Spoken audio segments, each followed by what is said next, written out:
तो हम लोग ने कल ये देखा था, थ्योरम पढ़ा था, क्या पढ़ा था कि अगर हमारे पास दो ट्रायंगल है ना, एक ट्रायंगल हम ले लेते हैं ए बी सी, दूसरा ट्रायंगल हम ले लेते हैं पी क्यू एंड आर। ठीक है, अगर ये दोनों ट्रायंगल क्या है, सिमिलर है, दोनों ट्रायंगल सिमिलर है तो क्या होता है, दो ट्रायंगल सिमिलर होता है तो हम लोग पढ़े थे कि एंगल तो इक्वल होता है, ये वो रूल तो हम लोग पढ़ ही चुके थे। इसके अलावा हम लोग क्या पढ़े थे, एरिया के बारे में, कि हम लिख सकते हैं area of A B C divided by area of PQR P Q R, is that equal is equal to, to AB square by PQ square very good, is equal equal to to Q square by, by QY और that is equal to A AB C square by P R square. Square. ठीक है, चलो mute कर लो बाकी लोग। चलिए, तो ये रूल, बस यही रूल जानना था, क्या ये रूल सबको पता है? ठीक है, और ये रूल भी पता है और आपको ये भी पता है कि ट्रायंगल को सिमिलर कैसे करते हैं, दोनों चीज पता है। यानी ट्रायंगल अगर सिमिलर है तो हम ये वाला रूल यूज करेंगे।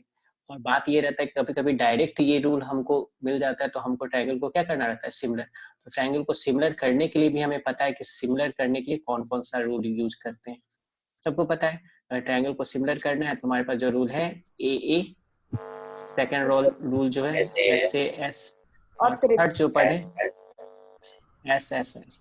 मैक्सिमम केस में हम यही वाला रूल यूज करेंगे। ठीक है, मैक्सिमम केस में, ऐसे एस भी कभी कभी यूज करते हैं और ये तो बहुत ही रेयर। ठीक है, तो चलिए स्टार्ट किया जाए, नेक्स्ट क्वेश्चन किया जाए। तो क्वेश्चन देखते हैं। देखिए क्वेश्चन जो है हमारा, क्वेश्चन ये है, हाँ बिट्टू कुछ क्वेश्चन पूछना है क्या? सर एंगल तीन गुना होता है। अब एक मिनट रुक जाओ, वॉल्यूम बढ़ाने दो। क्या बोल रहे हो, फिर से बोलो। सर जो एंगल तीन ठो ना होता था सर, आप दोनों ठो तो कोलोरेटिव होता है ना। ये एंगल नहीं, दोनों रूल होता है ना कि दो एंगल इक्वल होगा तो तीनों इक्वल होगा, तो तीन तीन वाला तो हम यूज करते ही नहीं, एंगल वाला ही रूल यूज करते हैं, है ना, क्योंकि दो से काम चल रहा है तो तीन को क्या यूज करना। हाँ तुम सही बोल रहे हो वैसे कि ए भी रूल होता है, ये भी होता है, लेकिन हम लोग जो यूज किए अभी तक कौन सा किए, ये वाला किए, क्योंकि दो इक्वल है तो तीसरा इक्वल होगा ही, तो इसका जरूरत ही नहीं पड़ता है। ये या ऐसे एस या ऐसा एस, यही यूज करते आ रहे हैं अभी तक, है कि नहीं? ठीक है, चलिए तो क्वेश्चन बनाते हैं तो क्लियर हो जाएगा। ठीक है, तो देखिए क्वेश्चन, तो क्वेश्चन हमारे पास ये रहा है ना, ये थोड़ा सा इंपॉर्टेंट क्वेश्चन है और थोड़ा सा अलग टाइप का क्वेश्चन है, उतना सिंपल नहीं है। ठीक है, तो इस क्वेश्चन को कैसे किया जाए? ठीक है, तो ऑब्वियस बात है इस साल के लिए तो इम्पोर्टेंस नहीं है, लेकिन नॉर्मली ये इंपॉर्टेंस रहता था। तो इसमें फिगर दिया हुआ है, इस फिगर में क्या है देख लेते हैं। तो इस फिगर में दिया हुआ है कि एक्स वाई जो है पैरेलल है AC के, यानी एक्स वाई पैरेलल है तो पैरेलल का सिंबल बना देते हैं, एक एरो और एक एरो। एक्स वाई पैरेलल है AC के, और triangle ABC, it divides the triangle into two parts. ये वाला लाइन समझो, it divides the triangle into two parts, है ना, ऑफ इक्वल एरिया। यानी ये दो पार्ट है ना, एक पार्ट ये हो गया पार्ट नंबर 1, और ये पार्ट नंबर 2, ये दोनों का इक्वल एरिया है। यानी हम बोल सकते हैं कि एरिया ऑफ 1, शॉर्ट में लिख रहे हैं, ऐसे लिखना नहीं है, is equal to area of 2, ये दिया हुआ है। ठीक है, अब फाइंड करना है AX बाई AB, यानी हमें किसका रेशियो फाइंड करना है, AX और बाई AB का, ये रेशियो हमें फाइंड करना है। ठीक है, तो फाइंड करने के लिए सबसे पहले हमें क्या करना होगा, तो बताओ एरिया का रेशियो, एरिया का रेशियो निकालने का हमें तरीका पता है ना। एरिया के रेशियो में हमको दो ट्रायंगल को क्या करना पड़ेगा, सिमिलर करना पड़ेगा। तो हम सबसे पहले सिमिलर करेंगे, तो सिमिलर करने के लिए हम ए वाला रूल यूज करते हैं जो अभी हम बता रहे थे। ठीक है, तो सबसे पहले अगर हम ट्रायंगल को सिमिलर करना चाहते हैं तो कौन सा ट्रायंगल देखेंगे, ट्रायंगल देखेंगे BXY, सबको दिख रहा है? Yes sir. और दूसरा ट्रायंगल है BAC। अब दो एंगल हमें चाहिए, जो दो एंगल क्या है, दोनों में इक्वल है। ठीक है ना, तो इसको हम नंबरिंग दे देते तो आपको देखने में आसानी होगा। वैसे आप लिख सकते हैं BXY दैट इज 1, 1 इक्वल हो गया किसके, 2 के। इसमें कोई दिक्कत किसी को? सर हाँ बोलो। कुछ बैकग्राउंड चलो अब म्यूट कर दिया, अब नहीं आएगा आवाज। ठीक है, चलो अभी आ रहा है आवाज सही। चलिए अब देखिए 1 और 2 इक्वल है ना, angle 1 is equal to angle 2, इसमें कोई दिक्कत नहीं है क्योंकि ये दोनों एंगल कौन सा एंगल है यहाँ पे, कॉरस्पॉन्डिंग एंगल। ठीक है, उसके बाद अगर एंगल बी के बारे में देखें, ठीक है, तो एंगल बी दोनों ट्रायंगल में बी एक्स वाई और बी ए सी में क्या है, कॉमन। तो हमारे पास दो ट्रायंगल सिमिलर हो गया ना, तो हम क्या लिखेंगे, देखो हम लोग इस तरह से लिख सकते हैं कि in triangle B X Y, ठीक है, एंड दूसरा ट्रायंगल कौन सा है, ट्रायंगल बी ए सी। अब हमको इन दोनों ट्रायंगल को सिमिलर करना था, तो सिमिलर करने के लिए हमने क्या किया, angle 1 is equal to angle 2।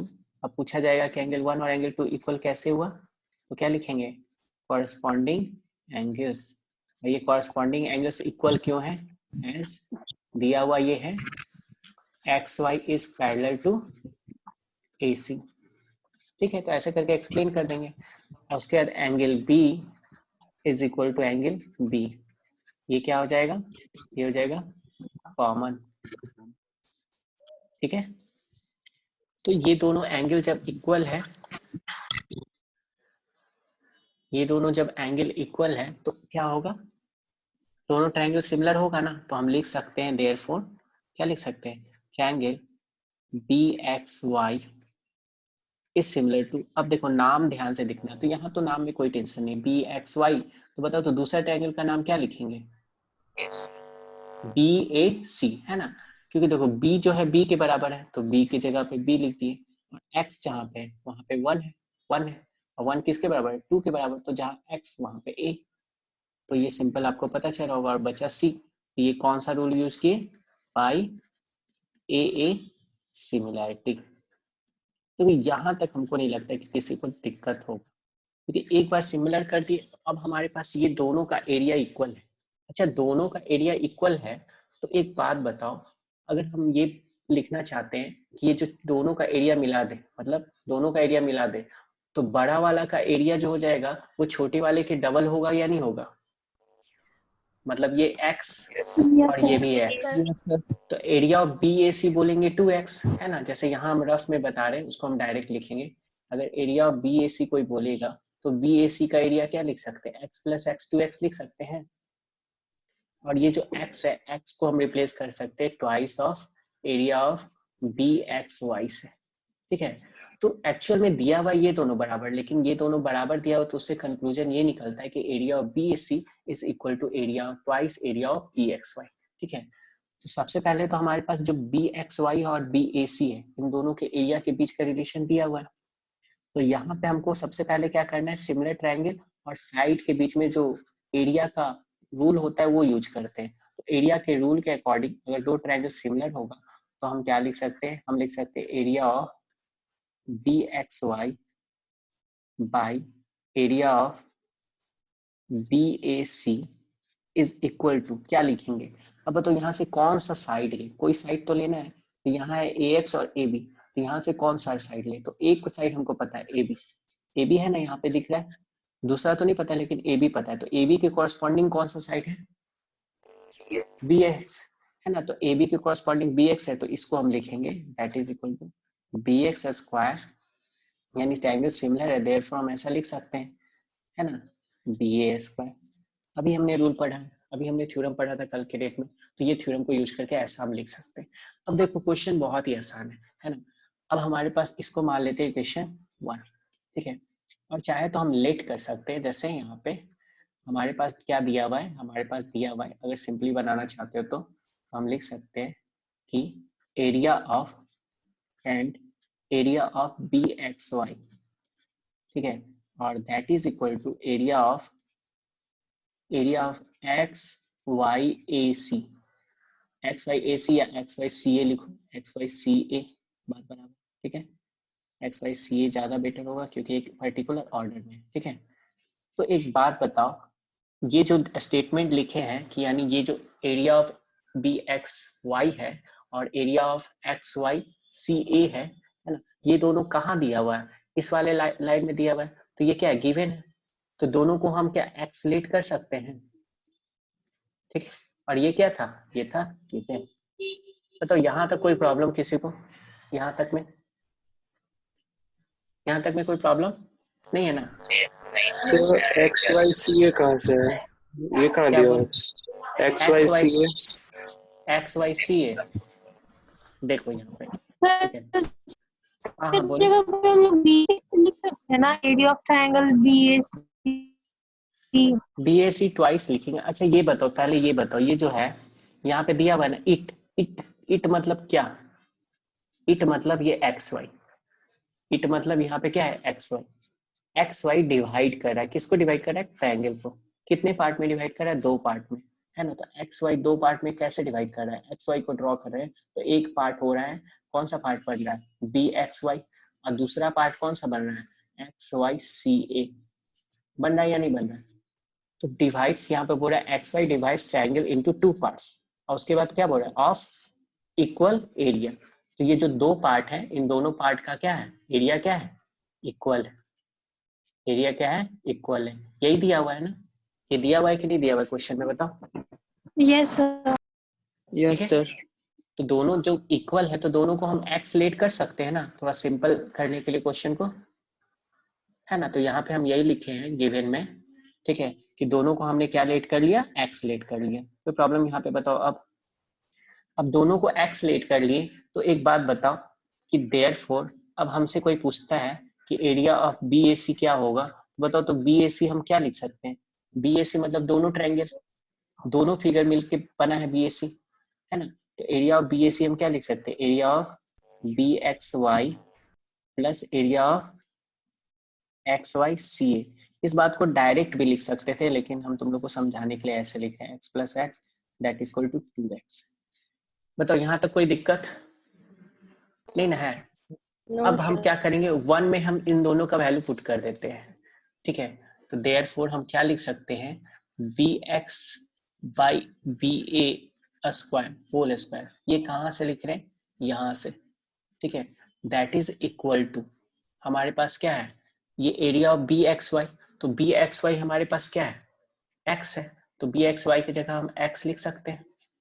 और बताओ बी ए सी, तो एरिया ऑफ बी ए सी क्या आया? 2x, है ना। तो एरिया ऑफ बी एक्स आया 2x, तो बी एक्स की जगह एरिया ऑफ बी ए सी की जगह हम क्या लिख सकते हैं? बताओ। 2x लिखते हैं, और ये x x कैंसिल हो गया, तो बताओ यहाँ से क्या आ गया? 1/2। बताओ यहाँ तक कोई दिक्कत? आधा काम हो चुका है। अब B sir X square square को इधर ले जाएंगे, है ना। स्क्वायर को जब इधर ले जाएंगे तो ये हो जाएगा तुम्हारा बी एक्स डिवाइडेड बाई, इस बी ए को ए बी लिख देते क्योंकि ए बी ही लाना है, तो ए बी लिख देते, ठीक है। A B that is equal to square root of 1 क्या हो जाएगा? 1, और 2 का स्क्वायर रूट करेंगे तो क्या हो जाएगा? रूट। बताओ यहाँ तक समझ में आया या नहीं है? Yes, बताओ। sir. आ गया ना? अब देखो यहाँ पे थोड़ा सा अलग रूल यूज करने जा रहे हैं, वो बुक में नहीं दिया है, ठीक है, ताकि थोड़ा सिंपल आपको दिखे।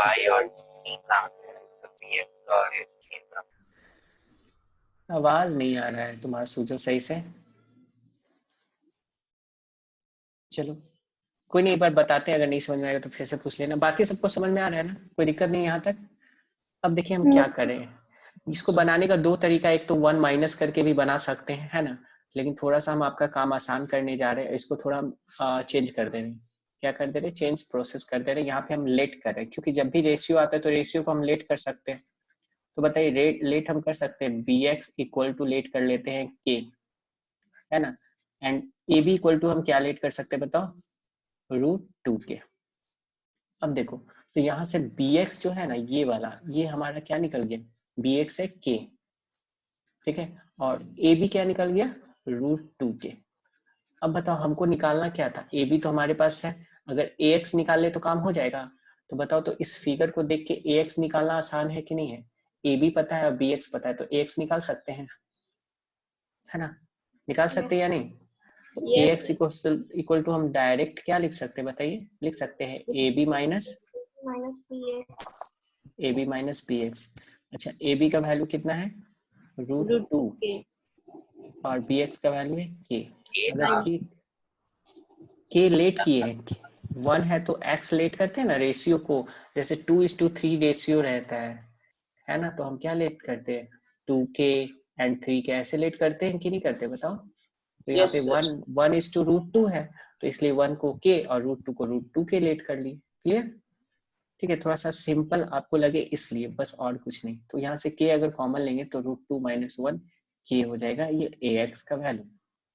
और bx का वैल्यू पता है, अब bx भी पता है, a भी पता है, ax पता है, निकालना क्या है ax by ab, है ना? तो देयरफॉर फाइनल आंसर हम लिखते हैं, हम क्या लिख सकते हैं, therefore ax by ab equal to क्या हो जाएगा बताओ?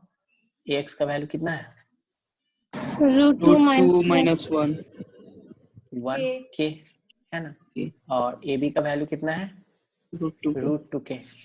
तो ये k क्या हो गया, कैंसिल, और यहाँ से आंसर आ गया √2 - 1 डिवाइडेड बाई √2। तो कभी कभी इसको रेशनलाइज करना होता है तो उसके आगे कर लीजिएगा, और नहीं तो यहाँ भी छोड़ दीजिएगा तो सही है। ठीक है, तो बताओ ये क्वेश्चन सबको समझ में आया? सर बोलो। Yes, sir. एंड बात से बताइए ना सर। आप देखिए एक बार रिपीट कर देते थोड़ा सा, है ना? ये जो ट्रेपेजियम है, ये ट्रेपेजियम एबीसीडी इस टाइप से बना लेंगे, और उसके बाद ए बी पैरेलल हो जाएगा सी डी के, और उसके बाद हमारे क्वेश्चन में दिया हुआ है कि एओबी और सीओडी के एरिया का रेशियो, है ना? तो इसके एरिया का रेशियो यानी इन दोनों ट्रायंगल को सिमिलर करना होगा। ठीक है, और क्वेश्चन में दिया हुआ है, ये भी दिया हुआ है कि ए बी जो है, साइड ए बी जो है सी डी का डबल है, तो सी डी को x ले लिए तो ए बी हो गया 2x। अब बताओ इन दोनों को सिमिलर करके क्या हम यहाँ पे किसका रेशियो लिखेंगे? यहाँ पे हम किसको लिखेंगे? जो दिया हुआ है वही लिखेंगे ना, हमको ये फाइंड करना है, तो क्या लिखेंगे बताओ यहाँ पे? AB square by A B CD. Square by C D square. अच्छा बताओ ए बी का वैल्यू पता है क्या? Yes, sir. 2x. Yes sir 2x 2x square, और सी डी का वैल्यू कितना हो गया? x square. तो ये हो गया 4x square by x square. तो आंसर कितना आ जाएगा बताओ? 4 4:1. 4:1। क्या ये आसान क्वेश्चन नहीं है? Yes, sir. बहुत आसान easy. है, है ना? Yes, तो sir. इसको बना लीजिए आप लोग, है ना? सिर्फ हम सिमिलर करने वाला पार्ट नहीं किए हैं, बाकी तो हम कर ही दिए हैं। बोलो तो लिख देते हैं, नहीं सर रहने दीजिए ना सर। कर लोगे ना? सर ठीक है, चलो गुड। सबसे हो जाएगा, अगर किसी से नहीं होगा तो रेज करो हैंड कि हाँ इस क्वेश्चन में क्या किया जाए, बताइए क्या चीज है जो इस क्वेश्चन में इम्पोर्टेंट है? पहले से सिमिलर करना पड़ेगा दोनों का एरिया। कौन दोनों का एरिया सर ABC और एरिया सिमिलर तो होता नहीं है, ट्रायंगल सिमिलर होता है। वैसे ट्रायंगल ABC और DBC ट्रायंगल को क्या करना पड़ेगा, सिमिलर। चलो नहीं, ऐसा नहीं करना है, कोई और बोलो। ABC और DBC, यहाँ जो दो ट्रायंगल है, पहले क्वेश्चन को एक बार समझ लेते हैं। दो ट्रायंगल है सर जो सेम बेस और बिटवीन सेम पैरेलल पे नहीं, मतलब सेम बेस पे। सेम बेस पे बिटवीन सेम पैरेलल कहाँ दिए हुए? नहीं दिए हुए। और AD जो इंटरसेक्ट कर रहा है BC को कहाँ पे इंटरसेक्ट कर रहा है? O पे। सिंपल सा क्वेश्चन है ना?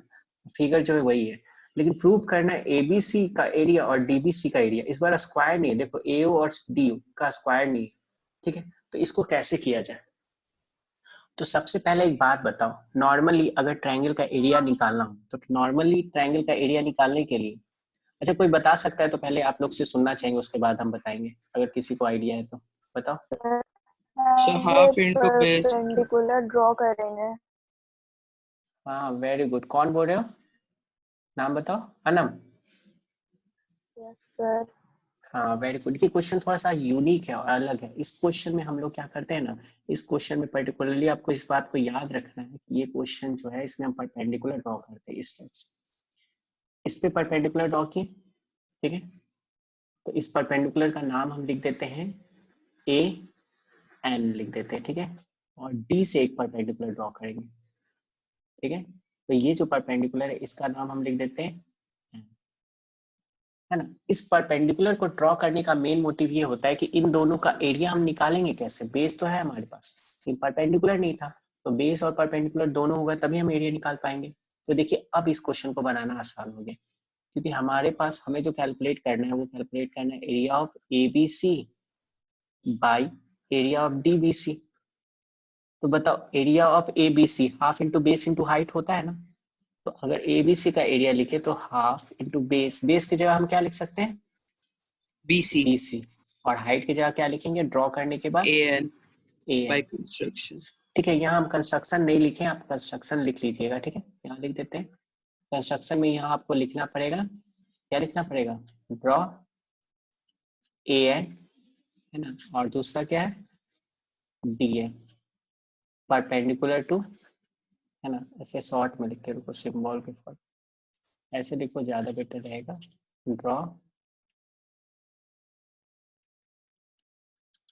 Draw AN perpendicular to BC and DN perpendicular to BC। ठीक है, अब बताओ DBC का एरिया बताओ, DBC का एरिया क्या लिखेंगे, half half into into BC into DM. Very good DN। चलो इतना लिखने के बाद ये दोनों तो कैंसिल, यानी ये आ गया मेरा AN by DN। ठीक है, ये हो गया क्वेश्चन नंबर 1। अच्छा, हमको AN by DN लाना है या AO by DO लाना है, हमें क्या लाना है AO by DO, U by और DO. आया है AN by DN, तो कंफर्म है इसका मतलब AO by DO जो होगा वो AN by DN के क्या होगा, बराबर होगा, तभी तो हम क्वेश्चन कर पाएंगे, नहीं तो नहीं कर पाएंगे। क्लियर? तो अब हमको करना क्या है, अब हमको AN by DM को AO by DO के बराबर प्रूव करना है। तो देखो तो वेरी गुड, तो ट्रायंगल को सिमिलर कर दे बाय हाँ AA। तो AON है ना, और कौन सा DON सिमिलर दिख रहा है सबको, है ना। Yes. ये हो जाएगा एंगल 1 और एंगल 2 वर्टिकल अपोजिट एंगल, और ये 90 डिग्री दिख रहा है। Yes, sir. तो सिमिलर कर देंगे और क्वेश्चन आपका बन जाएगा, है ना? तो बस इतना सिंपल क्वेश्चन है। तो इन ट्रायंगल AON एंड दूसरा ट्रायंगल क्या है DOM, है ना। हमारे पास है angle 1 equal to angle 2, rule कौन सा, वर्टिकल अपोजिट एंगल, और दूसरा एंगल कौन सा है, एंगल ऐसे भी एंगल लिखा जाता है पता है ना, ANO, ऐसे ही लिखा जाता है, ANO is equal to DMO। इसमें कोई दिक्कत किसी को, ये जो लिख रहे हैं, और ये No, दोनों sir. कितना है No, sir. 90 डिग्री। 90 degree. अच्छा, ये 90 डिग्री है, तो ये कैसे है, by By construction. By construction. ठीक है, बाय कंस्ट्रक्शन है। और इसके बाद जब ये हो गया तो हम लिख सकते हैं triangle AON is similar to triangle, बताओ कौन सा ट्रायंगल लिखेंगे, AOM. DOM. DOM, very good. ठीक है, तो ये वाला पॉइंट याद रखना कैसे लिखते हैं ट्रायंगल। ठीक है, ये कैसे हो गया, बाय AA सिमिलरिटी। ठीक है, अब यहाँ पे हमको क्या करना है, यहाँ से उठाना है AO और यहाँ से उठाना है DO, तो हो जाएगा AO, therefore AO by DO that is equal to AN by A- DN. AN by DM, DN. AN by DM, है ना। ये कैसे हो गया, क्योंकि हम लोग जानते हैं Corresponding side of similar triangle are proportional. हाँ, तो ये तो याद हो गया, corresponding sides of similar triangles, है ना, similar triangles और इसीलिए CPST नहीं लिखा जाता था, क्योंकि क्या? CPCT में तो सारा इक्वल होता है ना, इसमें प्रोपोर्शनल भी होता है। ठीक है, तो चलो कोई बात नहीं, समझ में आया तो अच्छी बात है, बट ऐसा कुछ लॉजिक है नहीं शायद, हमको लगता है 1 और 2 से देखो। और कोई लॉजिक पता है सर? नहीं, वैसा कुछ नहीं, कोई शॉर्टकट यूज किया जाता है, ऐसे इतना लिखने में कोई ज्यादा दिक्कत नहीं होगा। फ्रॉम 1 एंड 2 बताओ, जो हमको प्रूव करना था हम लोग प्रूव कर चुके हैं या नहीं, बताओ। Yes, sir. ABC bye area of DBC, ये थोड़ा सा ट्रिकी क्वेश्चन माना जाता है, जो कि आप आसानी से प्रूव कर चुके हो, AO by DO, ये हो गया प्रूव। पिछले क्लास का याद आता है ये क्वेश्चन देख के। ठीक है, तो बस यही था आपका यहाँ तक। ठीक है, अब नेक्स्ट क्लास में जो हम लोग क्या पढ़ेंगे, पाइथागोरस थ्योरम सबसे ज्यादा इंपॉर्टेंट है, वो मिस मत करना। ठीक है, और थोड़ा बहुत अलग तरीका तो हम बताएंगे एज यूजुअल, है ना, जो बुक से अलग हट के रहेगा, तो